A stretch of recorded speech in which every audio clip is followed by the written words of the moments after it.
Jeddah کے Azhar Urdu talk masters club دنیا کے پہلے اردو زبان کے ٹوسٹ ماسٹرز کلب نے اپنی 10ویں سالگرہ منائی۔ جدہ میں منعقدہ ایک تقریب میں ہندوستانی قونصل جنرل محمد شاہد عالم نے بطور مہمان خصوصی شرکت کی، جبکہ معروف صحافی اور عرب نیوز و سعودی گزٹ کے سابق ایڈیٹر چیف خالد المدینہ، حمان Maryam Khan, head office chancellors و قونصل کامرس نے بطور مہمان خصوصی شرکت کی۔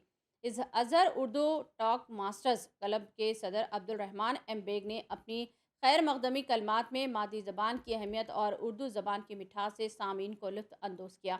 ہندوستانی قونصل جنرل محمد شاہد عالم نے اپنے خطاب میں Azhar Urdu talk masters club کے خدمات کی ستائش کی۔ اس یادگار تقریب میں 10 سال کی کارکردگی کی روشن ابواب کو اجاگر کیا۔